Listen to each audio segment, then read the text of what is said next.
안녕하세요. 책 읽어주는 여자 에젤 강미경입니다. 오늘은 지난 시간에 소개해드린 이영표 선수를 비롯해서 많은 축구 선수들을 전도하셔서 축구 선수들의 영적 멘토로 알려져 계신 박애녹 목사님의 또 아주 드라마 같은 스토리를 소개해 드릴 텐데요. 이 목사님도 10년 동안이나 귀신에게 매어서 무당과 같은 고통스러운 생활을 하시다가 감사하게도 하나님을 만나시고 목사님으로 거듭나신 분이십니다. 혹시 아직도 귀신이 어딨어? 그런 건 다 상상으로 지어낸 존재지 라고 생각하시는 분들 계세요? 그동안 제가 소개해드렸던 여러 책들을 봐도 성령과 악령의 영적 세계가 존재한다는 것을 부인할 수가 없는데요. 그래서 제가 오늘은 예수님 외라는 이 박애녹 목사님의 책을 통해서 우리가 사는 이 세상은 눈에 보이고 손으로 만져지는 물질적인 세계만 있는 게 아니라 보이진 않지만 엄연히 또 하나의 영적인 세계가 존재한다는 것을 한 번 더 증명을 해드리려고 합니다.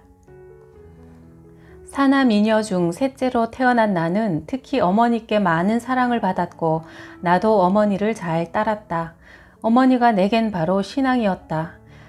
대학을 졸업하고 ROTC 학군 장교로 군 생활을 하던 중 어머니가 피를 토하시며 병원으로 실려가셨는데 위암 말기로 남은 수명은 한 달 정도라는 진단을 받으셨다. 임시 휴가를 얻어 어머니를 뵈니 어머니의 몸에는 고무 호스가 여러 개 달려 있었다. 코에 하나, 쓸개즙 빼는 옆구리 호스 하나, 소변 받는 호스. 어머니의 그 처참한 모습을 보니 눈물이 하염없이 흘렀다. 무릎을 꿇고 어머니의 배에 손을 얹어 간절히 기도했다. 하나님, 부처님, 천지신명이시여 누구든 악령이라도 좋으니 어머니를 낫게 해주소서. 어머니만 낫게 해주신다면 내 육신과 영혼이라도 드리겠나이다. 피눈물을 뿌리며 간절히 기도했다. 어머니는 불교에 열심이신지라 유명한 고승들을 모시고 밤낮 불경을 읽게 하고 연부를 했다. 그러나 병세는 악화되기만 했다. 결국 어머니는 돌아가셨다. 하늘이 무너졌다. 죽음, 장례식, 그리고 남은 것은 인생 무상의 쓰라림과 그리움뿐. 전라도 송광사에서 구산 스님을 모시고 49제를 했다. 강원도 철원에 부대로 복귀한 후 외출을 했다가 나는 우연히 점 보는 집을 발견했다. 그래, 어머니가 극락에서 잘 계신지 무당에게 점을 한번 보자. 과감히 문을 열고 들어갔다. 그런 집에는 처음이라 좀 두려웠다. 분위기가 스산하고 음침하고 으시시했다. 눈빛이 범상치 않은 아줌마가 앉으라고 했다. 작은 밥상 같은 것을 펴고 엽전과 쌀을 연신 흔들어 대다가 던지더니 어머니가 자식이 눈에 밟혀 극락에 가지 못하고 구천을 떠돌아다니시네 했다. 절에서 49제 했는데요. 그러나 그 무당은 49제만 가지고는 극락에 못 가니 진옥이 굿, 영혼을 좋은 곳으로 보내는 굿을 해야 한다고 했다. 불쌍하신 내 어머니가 구천을 떠돈다니 말도 안 돼. 극락에만 가신다면 해야지. 그러나 비용이 무척 비쌌다. 당시 내 봉급이 13만 원인데 70만 원을 준비하라고 했다. 드디어 진옥이 굿을 버렸다. 시골 동네에서 밤새도록 장구, 징, 발화를 두드리니 급기야는 신고가 들어와 경찰까지 출동을 했지만 새벽동이 터서 환해질 때까지 굿은 계속되었다. 나는 처음 해보는 굿이라 뭐가 뭔지 잘 몰라도 일단 속은 시원했다. 나는 제대 후 코오롱에 입사했다. 정신없이 회사를 다니던 중 문득 그 진옥이 굿으로 어머니가 극락에 가셨는지 다시 한번 확인하고픈 생각이 들었다. 퇴근 후 미아리 쪽으로 갈까 신촌 쪽으로 갈까 고민하다가 아무래도 대학 주변의 무당이 더 똑똑할 것 같아서 연세대학 주변을 무작정 걸으며 점집을 찾아 나섰다. 동자보살이라고 쓰여있는 집을 발견했다. 여인이 목걸이 4개, 팔찌를 양손에 3개씩 주먹만한 큰 귀걸이를 하고 앉아 있었다. 생년월일과 이름, 주소를 말했더니 갑자기 그 무당의 표정이 다양하게 변하며 크게 웃어 제꼈다.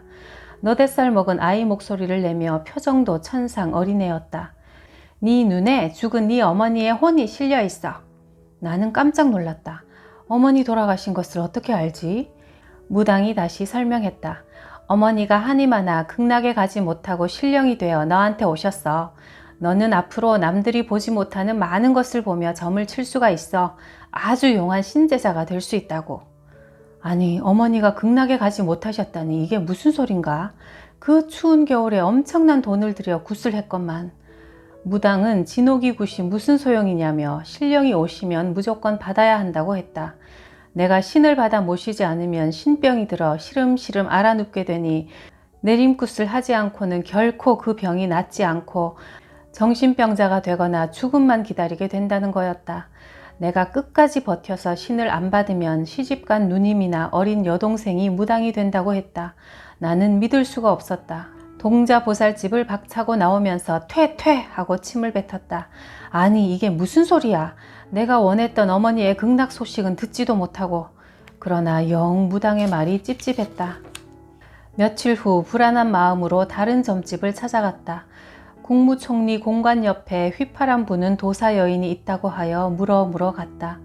그 무당은 하루 평균 손님이 30여 명에 월 수입이 1,000만 원을 넘는다고 했다.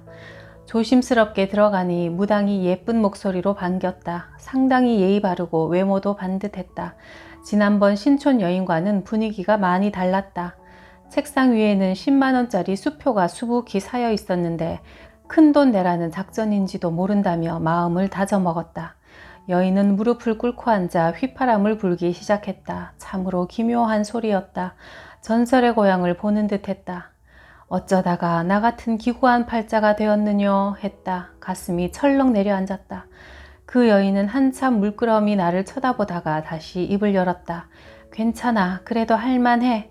박 선생은 도사줄이라 글로 풀고 영으로 점만 보면 되지. 다른 무당들처럼 구판 버려서 뛰지 않아도 돼. 하지만 그 말은 내 귀에 들어오지 않았다. 억장이 무너졌다. 세상 만사 다 삼세판인데 다른 집에 또 가봐야지. 이번엔 정릉으로 갔다. 온통 무당집이 모인 그곳에서도 같은 대답이었다. 힘없이 돌아서는 내 뺨에 눈물이 흘렀다. 날마다 고민을 했다. 내가 무당을 하지 않으면 기독교 집안으로 시집가서 잘 살고 있는 누나나 중학교 3학년인 어린 여동생이 무당이 된다고? 내가 그냥 무당을 해버려? 아니면 누나나 동생이 무당이 되도록 모른 척해? 아무리 고민해도 답이 나오질 않았다. 당시에는 정말 어머니의 귀신이 내게 씌인 줄 알았다. 하지만 예수를 믿고 알고 보니 어머니가 아니라 귀신이었다. 원래 귀신은 사람의 가장 약한 부분을 속이고 접근해 들어온다. 당시 나는 어머니 이야기만 나와도 눈물을 쏟아내며 정신을 차리지 못했기 때문에 귀신은 내 어머니의 모습을 하고 나타나서 나를 속이려 했던 것이다. 수많은 밤을 눈물로 지새다가 드디어 결심을 했다. 그래, 내가 희생하자. 내림굿을 했다. 무당이 나더러 무릎을 꿇고 앉아 대나무에 종이를 만들어 붙인 먼지털이 같은 신장대를 붙들고 있으라고 했다. 신령이 그 신장대를 통해서 내려오시니 정신 바짝 차리고 있으라 했다. 이 굿을 하고 나면 나도 이제 세상과 인연을 끊고 저들과 같이 무당이 되어야 한다고 생각하니 하염없이 눈물이 흘렀다. 그런데 갑자기 손에 들고 있던 신장대에 힘이 들어갔다. 누가 잡아당기는 것 같았다. 나는 신장대를 움직이지 못하도록 더욱 힘을 주어 그 나무 막대기를 꽉 잡았다. 그러나 소용이 없었다. 신장대가 갑자기 원을 그리며 돌았다. 그러자 옆에서 무당이 소리를 질렀다. 울고 싶으면 울어라. 뛰고 싶으면 뛰어라. 신령님이 오신다. 오늘은 신령님 모시고 잔치하는 날이니 네 마음대로 하여라. 그러자 나는 갑자기 뛰고 싶었다. 나도 모르게 벌떡 일어났다. 머리가 천장에 닿도록 뛰기 시작했다. 분명 정신은 있는데 나도 모르게 뛰고 있었다. 소리를 지르며 울부짖었다. 세상의 모든 슬픔을 내가 다 가지고 있는 것처럼 눈물, 콧물, 통곡이 터져 나왔다. 한참을 뛰는데 누군가가 내게 오는 것 같았다. 하나가 아니고 여럿이 오고 있었다. 무엇인가 분명 내 몸으로 쑥 들어오는 것이다. 갑자기 어머니가 느껴졌다. 돌아가신 어머니다. 그리움과 서러움이 함께 느껴지며 통곡이 터졌다. 귀에 무슨 소리가 들렸다. 어머니의 목소리였다. 내가 왔다. 내 자손아, 네 어미다. 참으로 많은 신령들이 같이 왔다.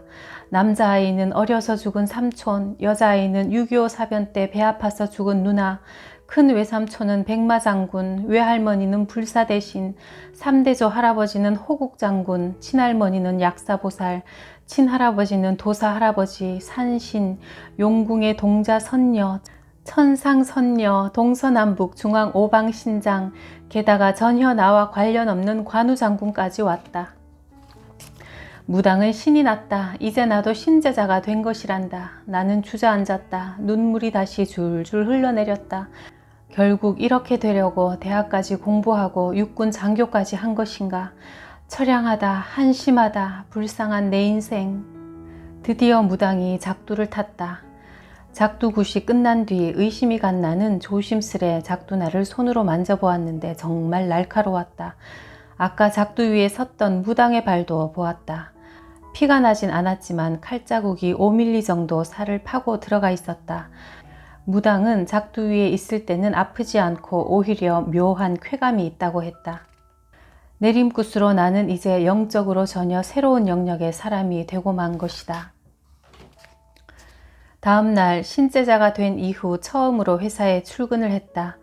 동료들이 사무실에 335 들어서는데 그들을 쳐다보는 순간 저 사람은 오래 못 살 것 같은데, 저 사람은 2번 장가 갈 거야, 저 여사원은 수처녀가 아니야 등등 별 생각이 다 떠올랐다. 게다가 어제까지 아무 일 없던 여직원의 배가 갑자기 남산만하게 보였다. 눈을 비비고 다시 보아도 마찬가지였다. 내 신통력을 확인하고픈 생각에 그 여직원을 회의실로 불렀다. 내가 절에 열심히 다녀서 예지력 같은 것이 있는데 혹시 임신하지 않았나요? 여직원은 깜짝 놀라며 조심스럽게 입을 열었다. 맞아요. 비밀로 해주세요. 결혼 날짜를 받아놨어요. 근데 어떻게 그런 걸 알 수 있어요? 내림굿을 한 후에 특히 예수 알레르기가 생겼다. 당시에도 예수가 매우 높은 신이라는 것은 인정했지만 내 몸에는 이미 귀신들이 자리 잡고 있었기에 나는 예수가 싫어졌다. 내림굿을 해도 정식 무당이 되지 않으려면 심야 기도를 열심히 해야 된다고 해서 아무리 피곤해도 집에서 새벽 1시부터 3시까지는 기도했다. 그렇게 열심히 기도하고 있는데 갑자기 어느 날 어린 남자아이 하나가 튀어나왔다. 초콜릿과 사탕을 사달라고 떼를 쓰기에 누구냐고 물었더니 그 아이는 폴짝폴짝 뛰며 대답했다. 난 어렸을 때 죽은 네 삼촌이야. 우리 삼촌은 한 분뿐인데 살아계셔. 그러니 거짓말 하지 말고 빨리 가. 네 아버지한테 물어봐. 나 배 아파서 죽은 네 삼촌이야. 내 말이 맞으면 내일 사탕 사줘야 돼. 그 말만 남기고 사라져 버렸다. 다음 날 고향의 고모님께 전화해서 어릴 때 죽은 삼촌이 있느냐고 물었더니 놀랍게도 있다고 하셨다. 나는 아직 정식으로 무당은 되지 않았지만 이렇게 시간이 지날수록 조금씩 신통력이 늘어갔다. 그만큼 귀신이 점점 내 몸에 자리 잡아간다는 증거였다. 특별히 하는 일이 없어도 언제나 몸이 피곤하고 기운이 없었다. 무당들이 집에 가만히 앉아서 점만 볼 뿐인데도 자주 입술이 터지고 온몸이 아픈 것도 아마 이 때문인 것 같았다. 나에게도 그런 증상들이 나타났다. 뼈 마디마디에 귀신이 다 깃드는 것 같은 느낌이었다. 이제 내 생각은 사라지고 귀신의 요구대로만 살아야 했다. 그렇지 않으면 욕하고 때리고 집안을 뒤집어 놓는 게 귀신이다. 집안 식구를 아프게 하고 사업을 망하게 하고 부부싸움을 하게 하고 하여간 귀신 마음대로 내 삶을 휘저었다. 귀신이 시키는 대로 100번 잘 하다가도 한두 번만 어기면 확 뒤집어 놓는다. 산기도도 열심히 다녔다. 군생활하던 철원의 삼부연 폭포가 문득 떠올랐다. 한겨울에도 얼지 않고 쏟아져 내려 기도하기에는 적격이라는 생각에 찾아갔다. 한참을 손바닥을 비비며 연신 폭포에다가 절을 하며 기도하고 있는데 이번엔 예쁜 여자아이가 나타났다. 오빠, 나는 용궁선녀야. 근데 회사를 그만둬. 내가 돈 많이 벌고 성공하게 해줄게. 아니, 회사를 그만두면 어떻게 먹고 살아? 뭘로 돈을 많이 벌게 해준다는 거야? 사업을 해. 회사 오래 다녔으니까 이제 사업을 하란 말이야. 가슴이 설렜다. 철원에서 서울로 돌아올 때까지 줄곧 사업 생각만 했다. 드디어 5년간 정들었던 코오롱에 사직서를 냈다. 참으로 겁도 없고 무모하게 전공과 전혀 관계없는 미술계통의 일을 시작해서 금호기획이라 이름 지었다. 단지 용궁선녀의 말과 더 이상 직장생활을 하기 싫다는 이유만으로 사업을 벌인 것이다. 일은 정말 열심히 했다. 사방팔방으로 일거리를 받으러 하루 평균 차로 150km를 다녔다. 그러나 사업은 잘 풀리지 않았다. 어느 날 밤 기도 시간에 신령이 말했다. 고사를 지내 몇 배 더 벌게 해줄게. 새로 사업을 하려면 당연히 신고를 해야지. 고사를 지내는 중에도 귀신은 계속 이야기했다. 걱정하지 마. 도와줄게. 금전에 한을 풀어주마. 사업 번창하게 해줄게. 게다가 사무실에 법당을 만들라고 요구했다. 사무실에 법당을 차려놓으니 신령들이 더 활기를 띠었다. 전에는 어쩌다 한 번씩 내가 그들을 찾을 때나 의견을 말했는데 이제는 수시로 내게 주장하는 것이 많이 생겼다. 그러다 보니 자연히 사람들과 대화하는 시간보다 귀신들과 이야기하는 시간이 많아졌다. 귀신이 바로 내 몸에 붙어 있었기 때문이다. 고사를 지내고 법당을 차려서인지 일거리가 조금 더 많아지는 듯 했다. 한동안은 계속 바빴다. 거래처에서 상담을 하는 중에도 귀신은 내게 끊임없이 말했다. 여기서는 일거리가 안 나와. 시간 낭비하지 말고 빨리 돌아가자. 또 결제일이 되면 미리 알려주었다. 결제는 내일 되니까 오늘은 갈 필요 없어.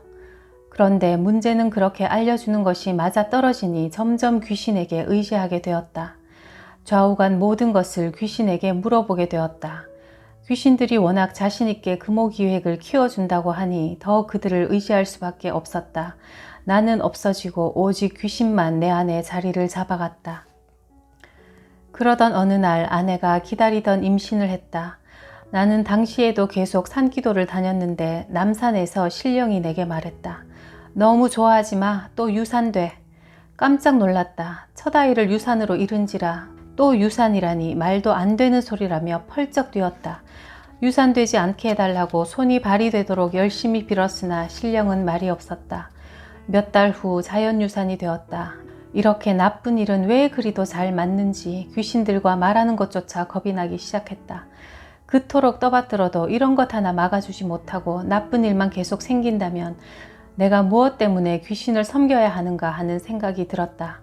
유산이 4번이나 계속되었다. 눈만 뜨면 귀신을 찾아 빌고 사무실의 법당에서 열심히 축원문을 외우고 집에서 아내 몰래 심야 기도를 하고 틈을 내어 산으로 들러 발이 닳도록 기도를 다녀도 사업은 별로 잘 되지 않았다. 고통 속에 시간은 흘러가는데 귀신들은 바라는 것만 늘어갔다. 정말 지쳐버렸다. 죽음보다 더 무서운 피곤이라는 게 실감났다. 몸도 상해가고 마음도 상해 누가 보면 곧 죽을 사람의 형상이었다. 그렇게 지내던 어느 날 매형 회사가 부도가 났다. 누나는 아이 셋과 짐을 싸서 우리 집으로 와서 지내게 되었다. 순간 나는 귀신들 생각이 났다. 혹시 내가 귀신들에게 악을 쓰고 덤비고 귀신들이 하라는 대로 하지 않아 집안이 풍비박산 나는 게 아닐까 하는 생각에 가슴이 철렁 내려앉았다. 내 사업도 잘 풀리질 않고 매형 회사는 부도까지 나고 아내는 자꾸 유산이 되고 아무것도 되는 일이 없었다. 누나는 40일 작정 철야 기도를 한다며 매일 교회를 갔다. 귀신들은 누나 식구를 내보내라고 난리였다. 나는 누나가 혹시라도 좌절하여 죽기라도 할까봐 혼자 교회를 가게 내버려 둘 수가 없었다. 그래서 가고 올 때 동행하여 차로 태워주었다. 그런데 참 이상했다. 그렇게 집안이 박살나고 난리가 났는데도 누나는 틈만 나면 찬송을 부르고 기도하면서 의연했다. 참 이해가 되지 않았다. 누나가 믿는 하나님은 대체 어떤 신이기에 이런 상황에서도 저토록 담담할 수가 있는지 궁금했다. 누나는 내게 예수를 믿으라고 했다. 예수님은 좋은 분이라서 언제나 함께 계시며 어떤 어려움도 해결해 주시며 마음의 평안을 주신다고 했다. 결국 나는 누나와 한판 붙었다. 그렇게 좋은 분인데 누나를 왜 이렇게 곤경에 빠뜨리냐고 내가 흥분할수록 누나는 그저 주여만 했다. 회사는 점점 내리막을 걸었고 결국 폐업 신고를 했다. 귀신들은 내게 말로만 부자 만들어준다고 하며 잘 다니던 회사를 그만두게 하더니 사업까지 망하게 하여 이렇게 피눈물을 흘리게 만들었다. 마음이 너무도 답답해서 평소 친형처럼 지내던 정법사나 만나볼까 하고 찾아갔다. 그런데 그는 췌장암이 재발하여 입원해 있었다. 뼈만 앙상하게 남은 그의 모습을 보니 며칠 살지 못하겠다는 생각이 머리를 떠나지 않았다.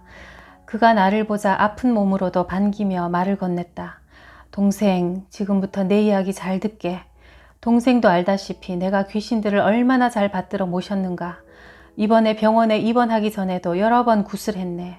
그들 모두 병 낫게 해준다며 공수, 즉 귀신의 예언을 주고 건강하게 산천을 누비며 다닐 거라고 했지만 나는 점점 악화되어 이 지경까지 되고 돈만 수없이 날린 거야. 돌이켜 생각해보니 내가 평생을 헛살았네. 귀신들은 자기들만 위해달라고 하지 나를 위해서 해준 건 하나도 없어. 그래서 나 예수 믿기로 했네. 귀신 믿어서는 천국에 가지 못할 것 같아. 귀신들이 좀 거짓말을 잘하냐고. 무당들도 다 속고 있는 거야. 귀신들은 툭 하면 구태라, 치성을 드려라, 고사 지내라, 초하루 보름날에 쌀과 돈을 들고 오라고 요구만 많지. 귀신 믿어 덕 본 게 없다는 것을 동생도 잘 알고 있지 않은가. 나도 내 욕심으로 무조건 전보러 온 사람들을 엮어서 굿을 엄청 시켰거든. 그들의 생활 어려운 것은 아랑곳하지 않았지. 전세 사는 사람들의 전세금까지 빼오라는 게 귀신들 아닌가. 그 전세금 몇 배를 더 벌어준다고 뻥을 치면서. 지금 나는 하나님을 믿고 나서 아주 마음이 편해. 세례를 받기로 했어. 그러니 동생도 모든 것을 정리하고 예수 믿게.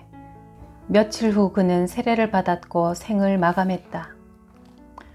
누나는 계속 철야 기도를 다녔는데 교회 앞에 차를 대놓고 기다리는 내게 어느 날 와서 말했다. 하나님은 전지전능하셔서 모든 것을 하실 수가 있고 우리의 어려운 사정을 다 알고 계시므로 고통과 환난 중에서도 건져주실 수 있어. 하나님이 너를 지켜주실 수가 있다고. 전지전능? 모든 것을 알고 모든 것을 할 수 있다고?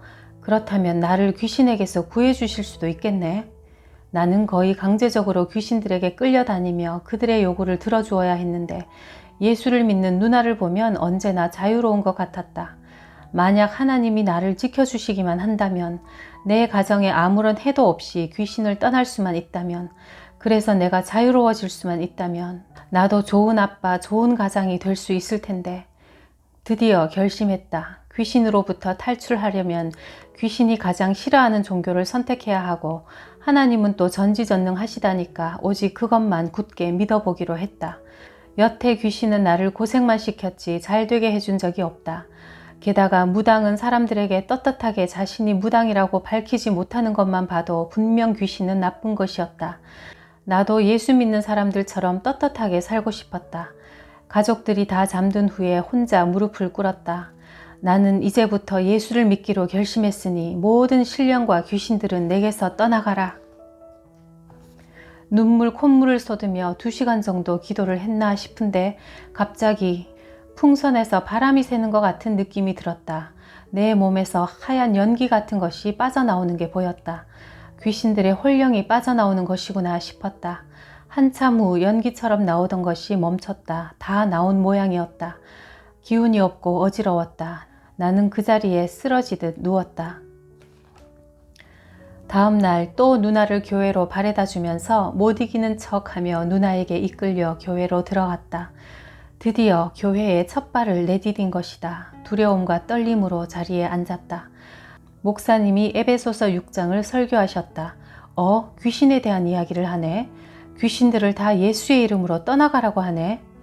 가슴이 벅차올랐다. 왠지 전지전능하신 하나님이 나를 귀신들로부터 안전하게 지켜주실 것 같았다. 기분 좋게 집으로 돌아와서 오랜만에 편안하게 잠을 잤다. 그날 이후 나는 누나를 따라서 매일 밤 교회에 갔다. 그러나 평탄하지만은 않았다. 귀신들이 다 가버린 줄 알았는데 한 번씩 찾아와서 악을 썼다. 교회에 가지 말고 다시 자기들과 손을 잡자며 세상의 돈을 다 벌게 해주고 잘 살게 해주겠다며. 하지만 나는 이제 더 이상 속지 않을 것이다. 세상을 사는데 돈이 가장 중요한 게 아니라는 것을 나는 확실히 알게 되었으므로. 그럭저럭 교회 생활에 잘 적응해 가고 있는 어느 날 한 친구가 물었다. 세례는 언제 받을 거야? 세례? 그것 꼭 받아야 해? 그냥 하나님 믿으면 되는 거지 세례까지 받을 필요가 있어? 쉽게 말해서 세례는 하늘나라에 호적을 올리는 거야. 그때까지도 간간히 기도 중에 귀신들이 보였던 나는 세례를 받음으로써 귀신들의 세계를 온전히 탈출할 수 있고 확실한 하나님의 자녀가 될 수 있다고 생각하니 가슴이 터질 듯이 좋았다.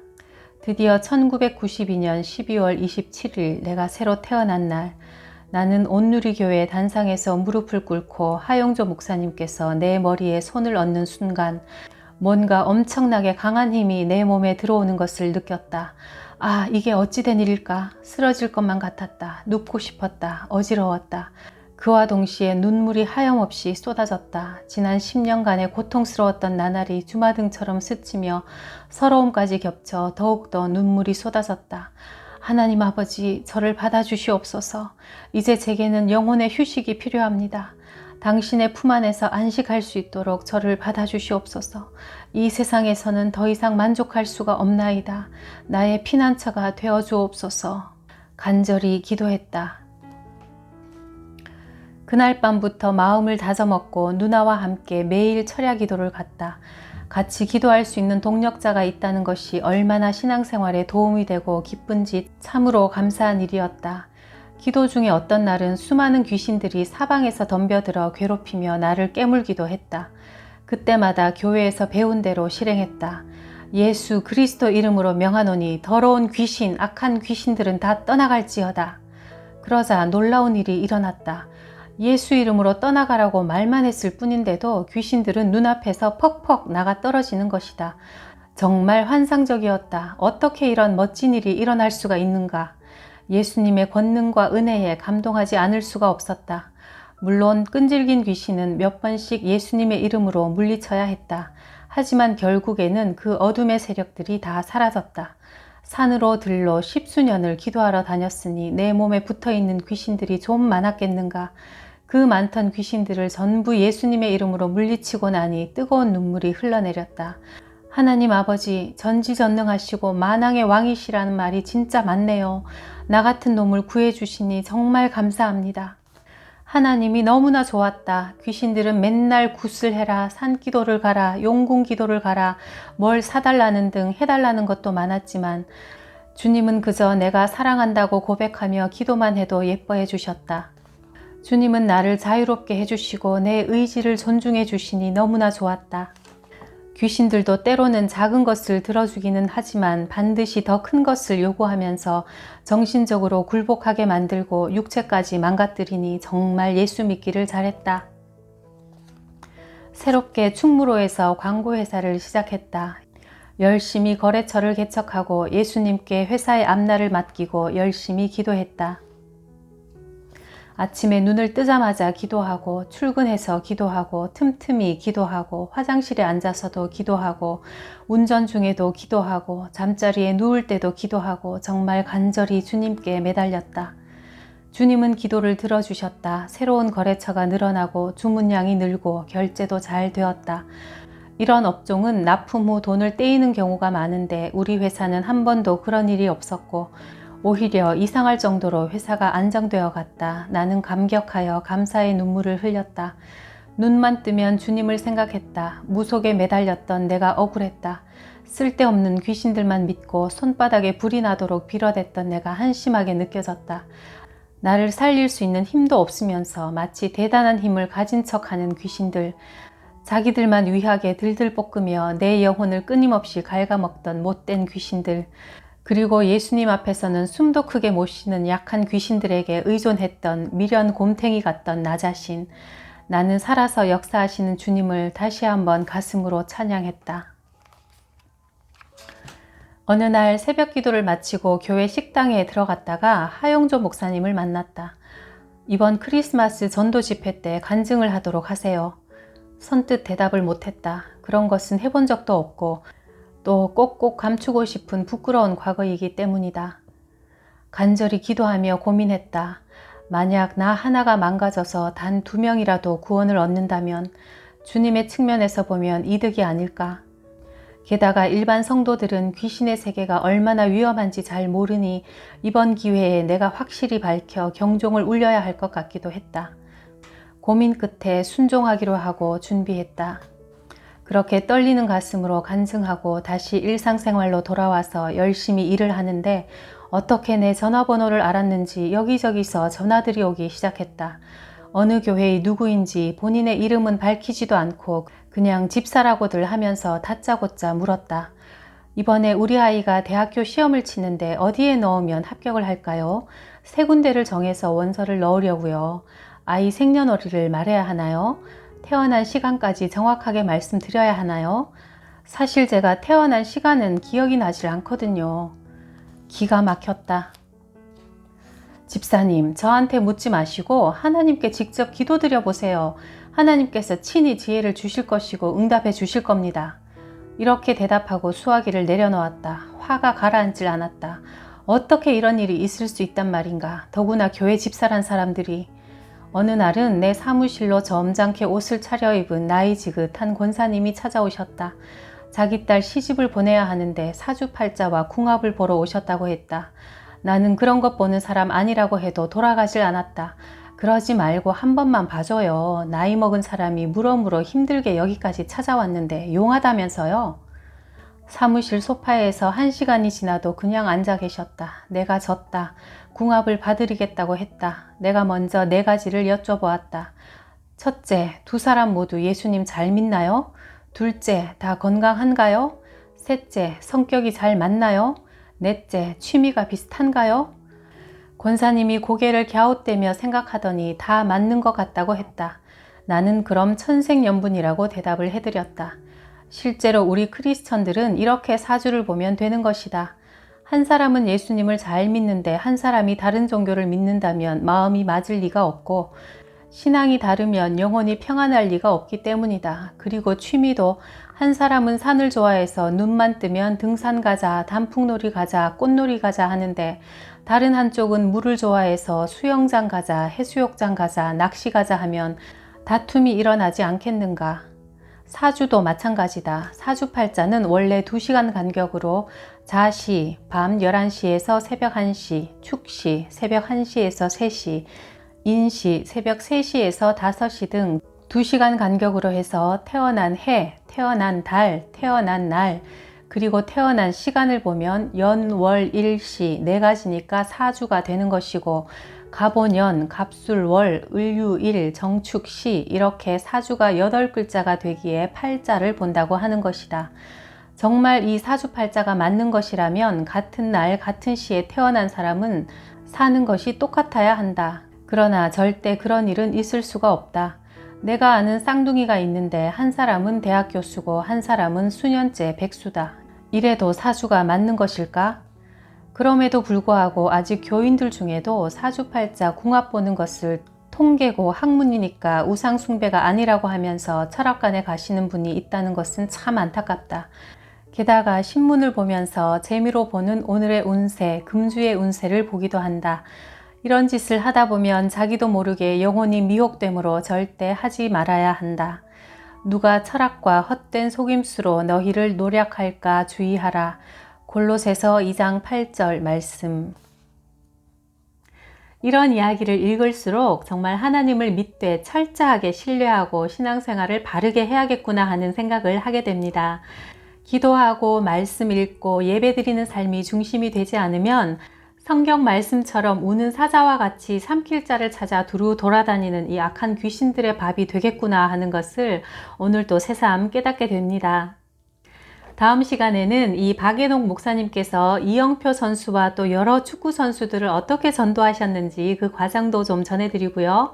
이 악한 영들을 잘 분별할 수 있도록 귀신의 특징들과 영적 싸움에서 승리하는 구체적인 방법들을 알려드리도록 하겠습니다.